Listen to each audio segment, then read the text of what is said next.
Okay, so this is one of those Be Nosy videos where I look inside the box. What's inside the box?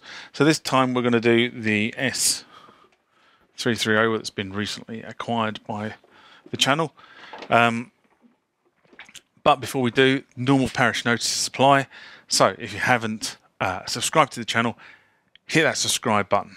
If you want to be notified when I put new material on the channel, hit the bell icon. If you want to support the channel and the production of videos and the acquiring equipment, etc., etc., pop over to patreon.com. That's www.patreon.com/TheMusicTechGuyUK. The address will be down here. Now, this video has been recorded in the midst of the coronavirus epidemic or COVID-19. So remember, guys, stay at home, stay safe, wash the pinkies, and we will come through this. Okay, so we first need to get into this. So there are 3 screws holding the this on. There's a screw there, 3 screws there, 1 screw there, and 1, 2, 3 screws down the back. So let's see if we can get into the box. Let's have a look. That's a good one.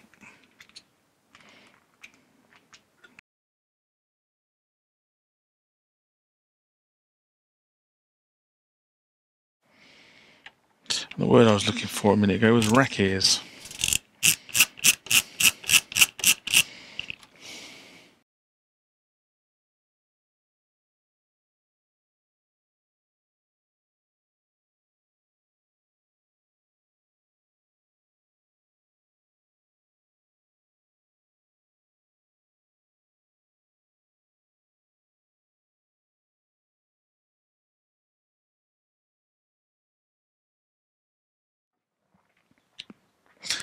Okay, we're now got all the screws undone, so with a bit of luck, this should just be a case of slipping that backwards and upwards.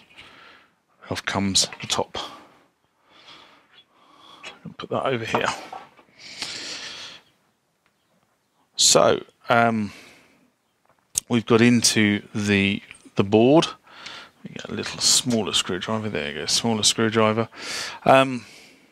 Main components of this board are, there is a 240 volt board over here, which is where the main supply comes in, and it looks literally like it's just got a switching component on it. So main supply there, this is the component down to the power board, and this is the main switch, which is there, which obviously works on that push rod.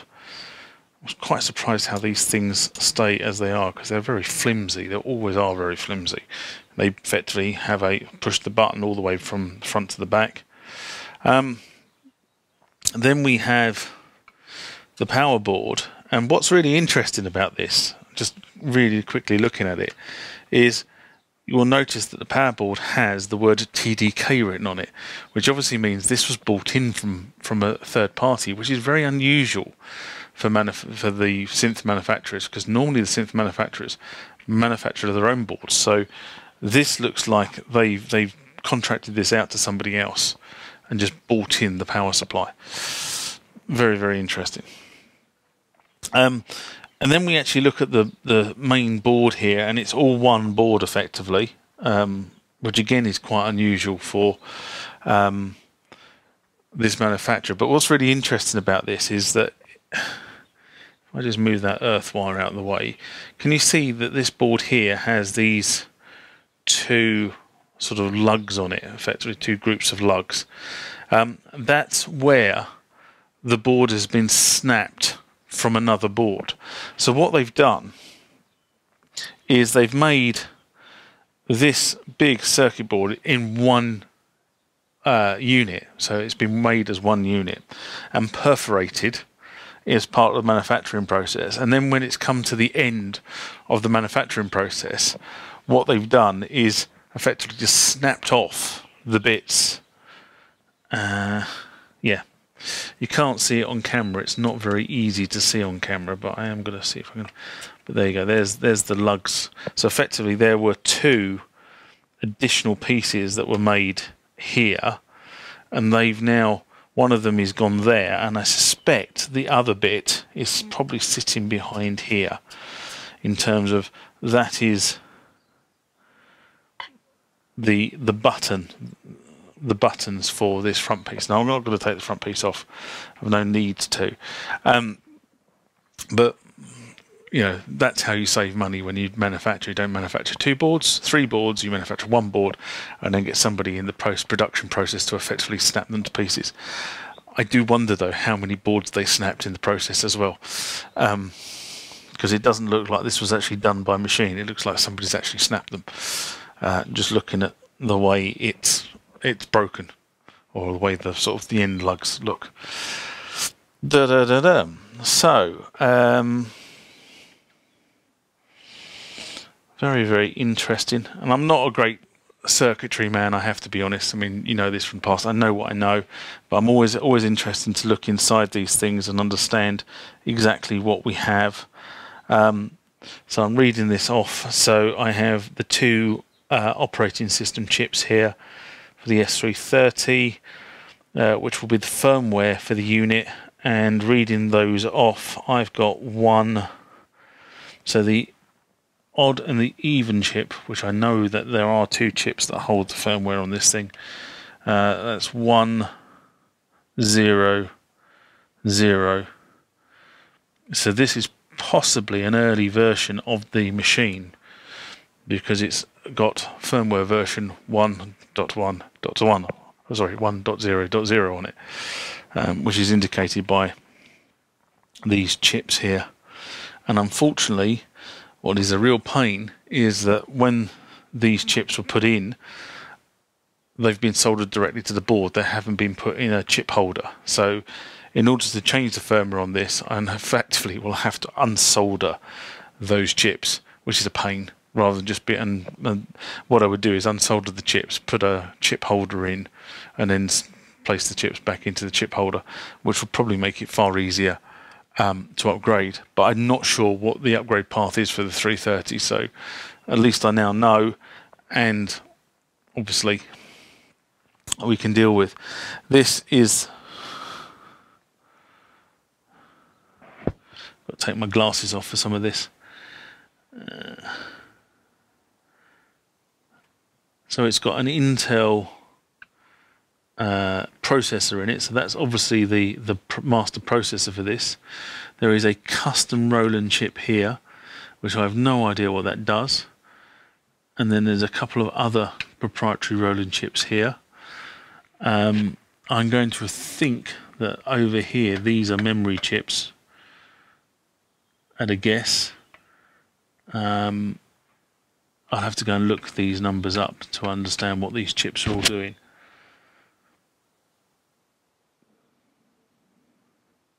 And then you come down to here, and this is obviously the sound generation. And having a good look at those capacitors, they all seem like they're still okay over there. Looks like that one might have been replaced at some point in the past, but it is surface mount, so that's a pain. They all look good as well. So in terms of the actual circuitry on the board, on the main board, all the capacitors look fairly good. It's a bit dirty, that one over there. That's something to do, I suspect, with how close it is to the power supply. Now what's really interesting is on a lot of Roland equipment of this age, Roland put some sort of shield between the power supply and the main board, and they actually put the shield into the case itself. Whereas on this, the shielding is also the heatsink, and it's actually on the power board. So this is the shield from the power side of it. It's actually on the power board, and it has some fairly chunky voltage regulators on it, on there. Then there's this sort of custom IC chip here, which God knows what that does, but it's all completely sealed. There's nothing on there that's actually visible. What does it say on this side? AC063A810. No idea what that is. Here we go. So what does this thing operate at? It gives out 3 voltages, plus 5 volts at 2.3 amps, plus 15 volts at 2.25 of an amp, and minus 15 volts at 2.5 of an amp. So this thing runs at 2.3 amps on 5 volt supply, and the audio generation, by the sounds of it, is probably on this plus or minus 15 rails. So that's probably probably plus or minus 15 exactly over to the audio side, and that is the plus 5 volts going to the main board itself. That's interesting. And no, that's going for the disk drive, isn't it? Bang, bang, bang, bang, bang. All the power goes in there. So plus 5, minus 15, plus 15, and grounds are all over here. That's the power supply for that. Very interesting. There's also a button here. I don't know what that does. There's a button there. Some sort of master reset, possibly.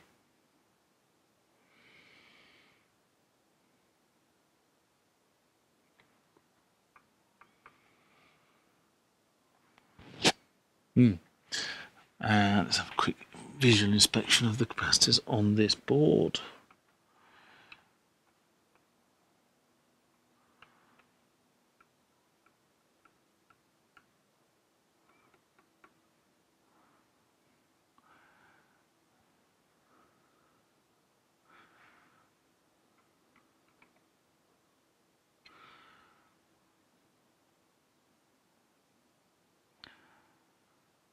There's some signs of heat on a couple of these components, but all these components actually seem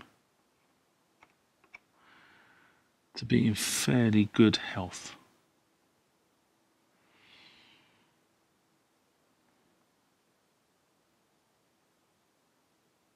So there you go. That's what's inside the box. This is the Roland S-330, and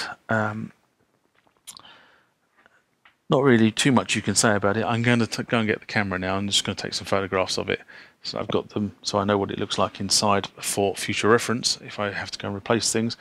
But actually looking at the state of the unit itself, all the power components look good, and all the caps and all the other components look good and clean. So put it back together.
Okay, let's put back together. Just quickly to look at the outputs on the back of this thing. So you have a standard 1/4 inch jack. This is a TRS, so tip and sleeve. And then you have that same output is linked to a phono, and then I don't quite understand why, but this unit actually has 8 phono outputs, not 8 jack outputs. So there's 8 phono outputs individually assignable to samples on the unit itself. 8 of those. Your standard in, out, and through MIDI arrangement, in, out, through. Then you have a RGB which you can buy a SCART connector for. So that's how I will be using this in the past, and I'm using it in the future, and I'm using it at the moment using a composite video, and there's a composite video out. So it's actually quite a simple arrangement from the back in terms of the out, and then on the front of this unit, you've got this area here. This is the mouse, where the mouse plugs in, or where the RG, where the external controller plugs in as well, and then the mouse daisy chains off the external controller. So both go into that socket there. You then have the phone's output for headphones. This is where you put your sample in. There's an input on the front of the unit. Now, a number of samplers of this time put the input for the sampler on the back, which is a bit daft if you think about it, because if it's in a rack, how are you going to get around the back of the rack to actually put the cable in? So you're going to have the thing permanently patched. Whereas this unit has it there. Then we have the volume and record levels switches, which is the dual switch. Then we have all the switches to control this. And I said on a previous video I've done on this, where I was playing with it, first time I got it out of the box and started playing with it, is trying to operate this using this menu structure is a nightmare. So you really do need the mouse for this. And then there's the double-sided, double-density disk drive for this thing. And then power, and above the power, as you can probably see there, is the MIDI light, which tells you whether it's actually receiving information from the source machine. Now, people quite often sort of turn around and say, well, do you really need the MIDI light? And I'll tell you what, the MIDI light is invaluable when you're looking at this sort of stuff. So there you go, S-330 digital sampler. That's what it looks like. Now, what I'm going to do is I'm going to do something a bit different than I've normally done in this place. Is normally I will have taken a bunch of photographs of this thing, which I have done, and then I file them away. But what I'm actually going to do is I'm going to actually let them run as a slideshow after I've finished here, just so that you can see very close up what the internal guts look like in a still photograph format. But until next time, bye-bye.